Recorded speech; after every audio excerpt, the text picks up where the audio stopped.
It's ups and downs in anything.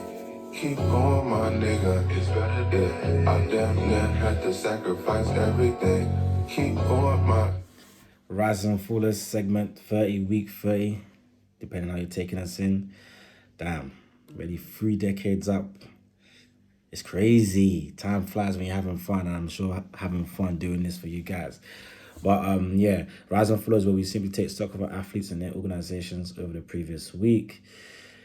First and foremost, make sure you follow us on Instagram. If you listen to this on YouTube, make sure you subscribe. Follow us on Twitter. Listen to us on Spotify, Apple Podcasts, TMG Podcast. Just trying to make it help the brothers out. But with no further ado, let's get started. Our number one rise of the week is Emma Raducanu. The 18-year-old seemed to be the tennis phenom rather, from Kent, Bromley, my area, literally just round the corner, literally see, just right there, basically, that's where Bromley is. Damn. She began the campaign in qualifying as world number 150, and she ended up winning the US Open in straight sets. She's also the first man or woman to win a Grand Slam as a qualifier. She's busting all the records, left, right, and centre. She's also the first British woman to win a singles title, as a Grand Slam. She's the first woman to win a Grand Slam singles title since one Virginia Wade in 1977, some 44 years ago. 44 years ago. That's crazy. That's just a crazy amount of time, literally. But, she got the job done. And now she should, she's lapping it up as she should. I mean, that's a phenomenal achievement. The records she broke, the ground she broke. And she'll obviously be a shoo-in for, or one of the favourites of sports personality of the year, as she should. 18 years old, the future is hers. Hopefully we can see more Grand Slam victories, as she goes on for her career. And hopefully she becomes one of the greats. From our shores, from our hours, wow, that's actually just so crazy when you deep it, man. Shout out to I'm so happy for her, man. It's crazy. But yeah, from tennis, we go to football. We go to one of the greatest players to ever live. Still doing his thing at 36 years old. You haven't guessed him already. That is one Ronaldo CR7. It's actually so crazy. You have one of the greatest players ever. Probably a top 15, 20, top 10 maybe. Actually more top 10, 15 maybe, depending on how you look at it. In Brazil, Ronaldo R9. And then only for another guy to have your same name and to usurp you or one-up you and literally be regarded as one of the greatest players of all time, top 3 minimum, or top 3 minimum, top 5 absolute minimum, but more time is top 3 minimum. It's crazy. But yeah, on his second home debut for United, 2 goals as they beat Newcastle 4-1. His goals were very important. I believe he scored the first goal to make it 1-0 and then the second one to make it 2-1, so point-winning goals. And like I said, by saying that, it was a key difference against Newcastle. First one was a bit lucky, got a rebound, but he's always alert in the box. He's so sharp, he's so hungry. All the little opportunities to get tap-ins and goals like that. If you're alert, you're sharp, you get goals. It's crazy. It's as simple as that. I was explaining it to my little brother when I was coaching. If you're alert and sharp, even just outside the box, in the box, you're always sharp or always alert. You get so many goals that wouldn't present themselves to other players. Not every goal you have to score has to be you dribbling through 3, 4, 5 man or whatever and putting the top bins or scoring from a free kick. Not every goal is going to be a worldie. If you make the right movements, if you're alert, you get so many simple goals just by being at the right place at the right time. All about timing. But he's built different, man. The guy's 36. He's a machine. Absolute machine. I mean, we call Haaland an android, which he pretty much is, but he's going to have to do it for another 15 years to get up to Ronaldo's level. If you could do that, then fair enough. We're talking big stuff there. But, he's completely changed the mood around the camp. He completely changed the culture. He's a culture changer. That's what Ronaldo does. He's a culture changer. I mean, you're hearing stories about Ronaldo didn't eat dessert. I don't want to eat dessert. I mean, everyone wants to beg it to him. Everyone wants to be his best friend. I mean, Ronaldo is a culture changer. And he's a winner. The most important thing, he translates into victories. That's what Ronaldo does. You know what I mean? But, from Ronaldo and football, we go back to basketball. A great story, I must say, I'm about to say. Because one of the greatest defenders in the history of the game, one Ben Wallace, first undrafted player to enter the Hall of Fame in 40 years.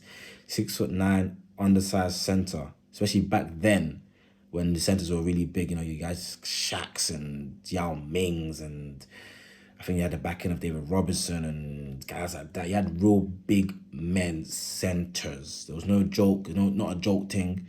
Even then, it was guarding guys like Tim Duncan, 6'11", who played big and basically is a center, masquerading as a power forward. Came from Lowndes County in Alabama. Used to pick cotton as a job. You know, it's crazy. But he legit came from the bottom in life and basketball. I mean, came from abject poverty, like I said, picking cotton on the cotton field, to going undrafted. You know, he was undersized, and now he became an all-star. He became an all-NBA player, won 4 Defensive Player of the Years, 4. And now winning an NBA championship as well. And, he won an NBA championship, and now he is a Hall of Famer. Shout out Ben Wallace. I mean, Ben Wallace, as the announcer says. That was a great way to announce him. Damn. Those Americans are so creative with what they do, the way they announce players is crazy. I mean, shit. But Ben Wallace, I'm happy for him. I mean, I don't know why he got snubbed for so long. It's actually mental. I mean, look at his credentials. But the NBA Hall of Fame, the Basketball Hall of Fame is weird, man. They let people in for doing F-all, and the people who actually deserve to be in credibility-wise, they have a lot of credibility. They don't let him on time. I mean, behave yourself. But from basketball, we go back to football. We go to the Conmebol, which is the organization that runs South American international football.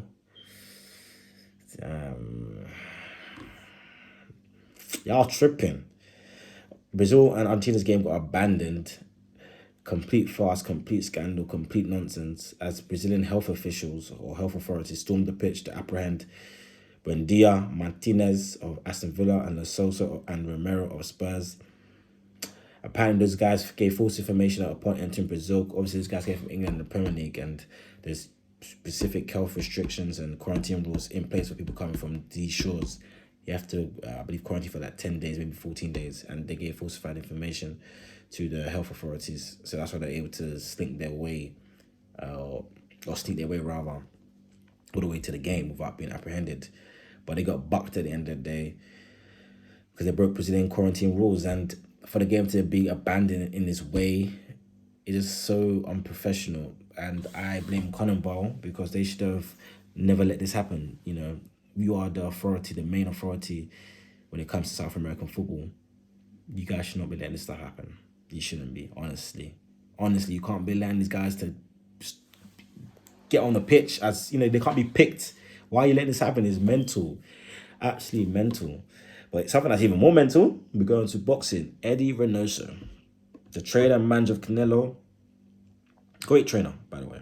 I mean, from a tactical, technical, mental perspective, he's a great trainer. However, he's in my full list today because the case and the eyeballs of Eddy Reynoso, they're growing.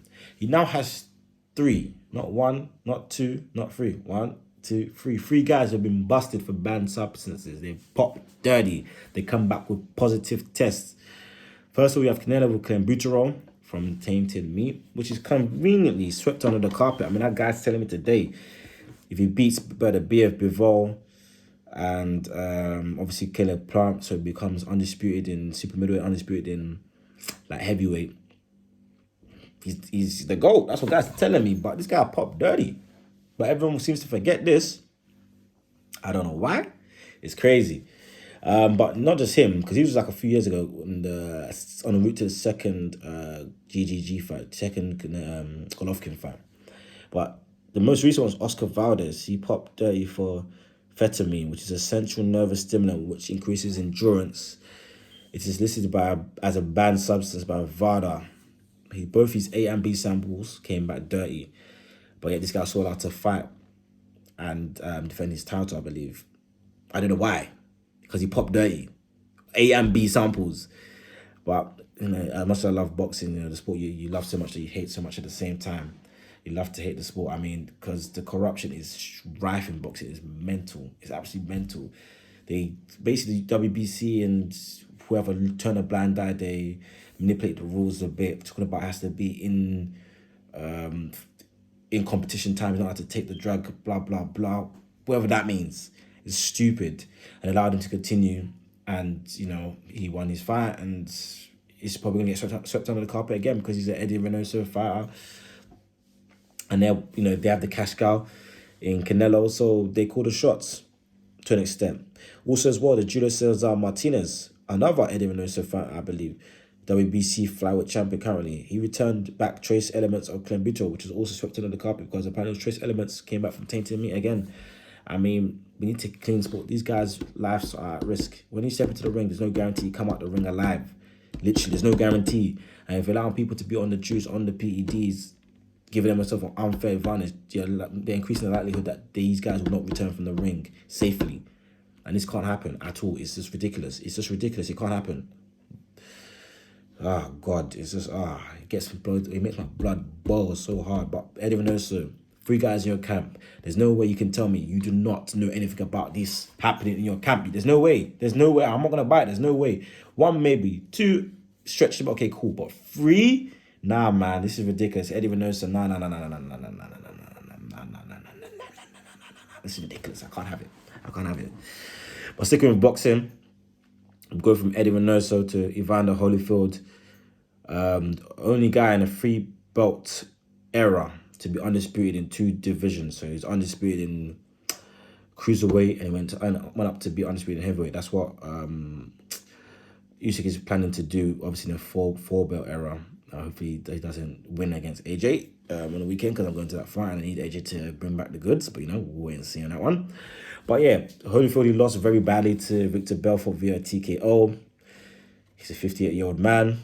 Late replacement to replace Oscar De La Hoya. Oscar De La Hoya had Rona. One thing I would say about Holyfield throughout his career, this guy's always jacked. I mean, he's always jacked, always ripped. He looks in phenomenal shape. He never comes to the ring flabby or fleshy. This guy's, as 58-year-olds go, he's the most in shape 58-year-old I've ever seen. Probably the most in shape over 50-year-old I've ever seen. I mean, if I looked half as good as he did physically at that age, damn. I mean, he's probably in better shape than most people my age. It's crazy. In better shape than me. I mean, damn, he's in immaculate condition. Sorry, immaculate shape. There's a difference between shape and condition. And a lack of condition is what we saw on that weekend in the fight, because his coordination wasn't there, his balance wasn't there. Once he got put under pressure, he fell apart, unfortunately.